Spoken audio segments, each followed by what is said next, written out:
LSU vs. FAR asks, is there a limit to Nebraska's success without a recruiting identity?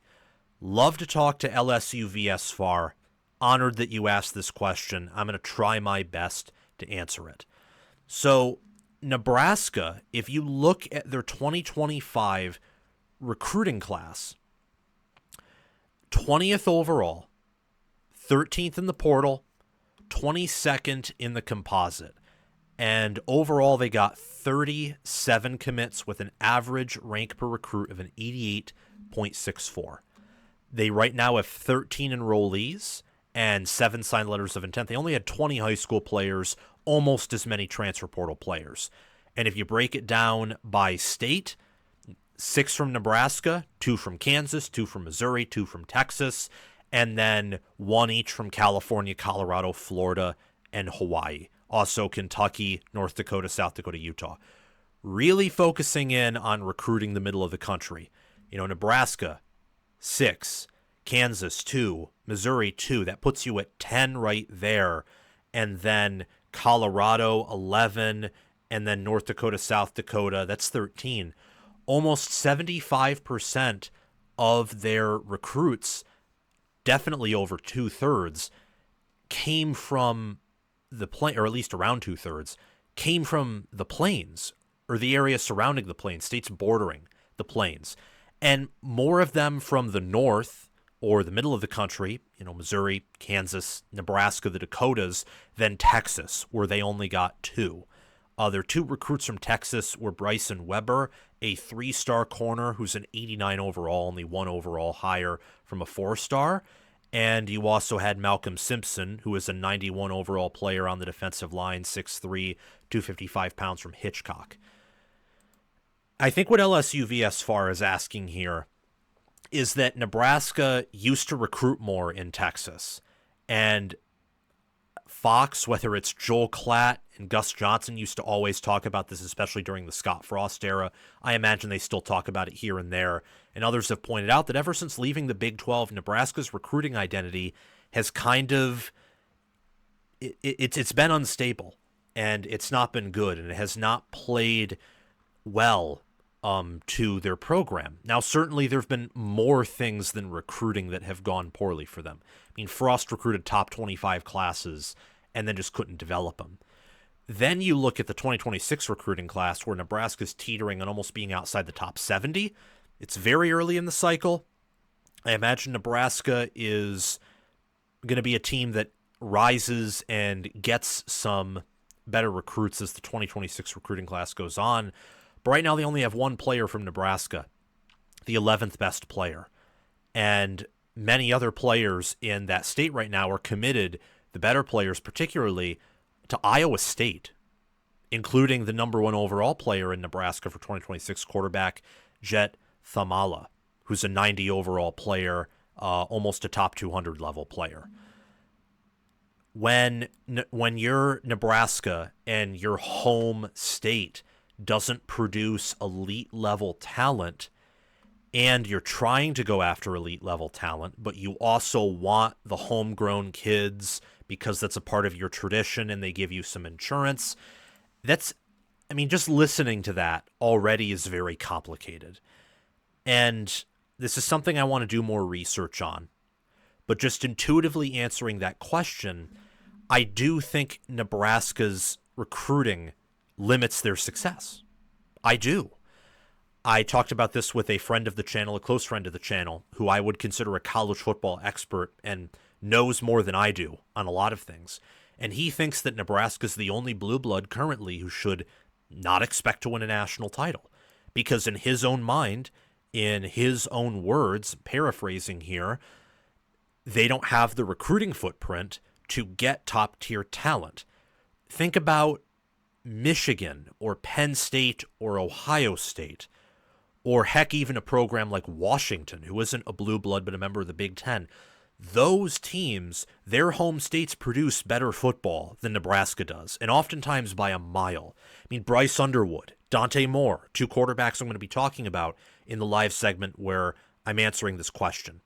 Live, by the way, on Sundays, Mondays, and Wednesdays. Subscribe and hit the bell so you can get notified when we go live there.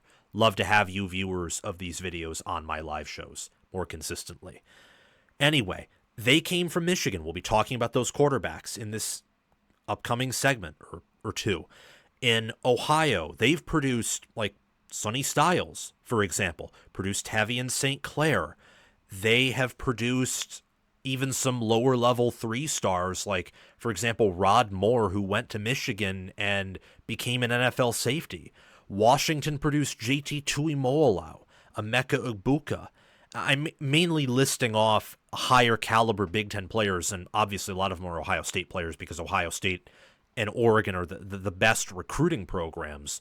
And then obviously we know USC, another great recruiting program in the Big Ten, talking about a Big Ten context mostly, and they have California. Nebraska right now has the issue of, if you want to get into Texas, both A&M and Texas right now are sort of peaking with Elko and Sarkisian. You also have Kansas with Lance Leipold, who's doing better. Iowa State just reached a Big 12 championship game, and Campbell's consistent, is able to put some guys here and there in the NFL. I imagine the Brock Purdy success story gives him a boost. Iowa is an NFL factory. Nebraska's surrounded by schools that have been better than them in recent memory and have produced more in the NFL. I mean, even think of Colorado. Colorado hasn't been that far behind Nebraska since 2016. They have not. So that, combined with being in a state, in a region where there isn't a lot of top talent bordering you or in the state you reside, that's a bad combination. So what Nebraska can do to grow their recruiting footprint and to grow their recruiting identity, I think, is just a win. You win more with the blue blood status you have, with the NIL, with the resources, then I think Nebraska will open doors that have not been opened yet, that could be opened, but just haven't been opened, because since you haven't won a lot, well, they haven't let you in the door yet, or you haven't been able to go on that winning journey and find that necessary key to unlock the doors that you need to unlock to then win at the next level, to compete for championships again as Nebraska. But some of this is also outside of Nebraska's control. I mean, think about it. 2026 recruiting class. Nebraska typically tries to get a lot of in-state guys. They actually did a decent job of doing that under Frost some years. And then in the final years, whereas recruiting really fell off, and it was obvious he was toward the end, they really failed at keeping the in-state guys.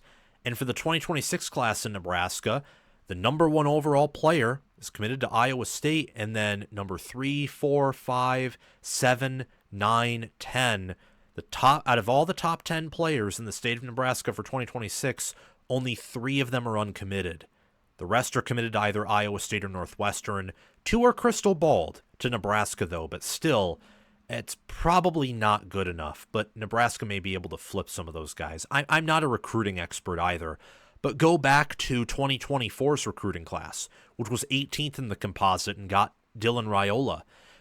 They had 9 players from Nebraska, 9 of them, best being Carter Nelson, and then the next best, you had to go to Daniel Kalin, who's already transferred out. Well, not the next best quite, but, well, no, the next best recruit they got from Nebraska, yes, not the next best recruit in the state of Nebraska overall, but you get the point. They got a lot of good players from high school in that class, and the better players were from Texas, they were from Iowa, they were from Florida, Hawaii, Georgia, which is where Dylan Raiola came from. Buford, Georgia is where he was in his final year. Nebraska is a good insurance policy, the state is, for Nebraska Cornhuskers recruiting. And that's why you want to keep it. And that's why the 2026 class, I think, is a bit of a concern, because a lot of those in-state kids are going to Iowa State and offensive linemen's going to Northwestern. But at the same time, if you want to recruit nationally, if you want to level up your game, well, maybe keeping some of the in-state guys, maybe you have to let some of them go as you win, because relying on talent in the Plains, especially the northern section of the Plains, is not going to win you Big Ten championships, most likely, unless you have the best developmental staff in America, and that's rare. And sometimes the best developmental staff in America at a given point isn't even Nick Saban caliber, or it's not what I think Penn State's staff is right now, or what Michigan's was in 2023. Different years are different years. Sometimes it's an up year or a down year for coaching or for roster talent or for depth. We're kind of in a down era right now because of the transfer portal for depth overall. So, long-winded answer to your question, I think, but it's important. LSU his question was, does Nebraska's recruiting identity limit them? Verbatim it was, is there a limit to Nebraska's success without a recruiting identity? And my answer to that is yes. Nebraska has to identify as a national power. You get there by winning, and then when you're winning, you start to recruit at a national level. And you can have pipelines where you get the best players in your own home state, and you try to develop players that way. You get developmental pieces locally. Of course, use that to your advantage. But you got to recruit nationally as well, and if that means in 2026 they miss out on a lot of Nebraska guys, but they get more Texas guys, more Florida guys, more Sunbelt guys, maybe they go out to California or the West Coast and get some guys, or go to the DMV area, get some players, or get more Kansas and Missouri guys, and they finish with a better overall class, and those players win more than classes that had more Nebraska kids, it's worth it. I think that your recruiting identity either being wide open or it's solely mostly being built off of homegrown in-state talent from Nebraska as it stands right now is going to limit your success if you are Nebraska. Maybe I'm wrong, but yes, there is a limit to Nebraska's success without a recruiting identity. They are not getting the players they need to win Big Ten championships, especially with the staff they have, which I think is good, but not one of the best in America, at least yet. They have to do more winning to prove that, and if they do win more, and they do prove that they're one of the best in America developmentally, then I think there will begin to be an identity to their recruiting because it will be easier to recruit nationally, and I think Matt Rhule wants to recruit at a national level.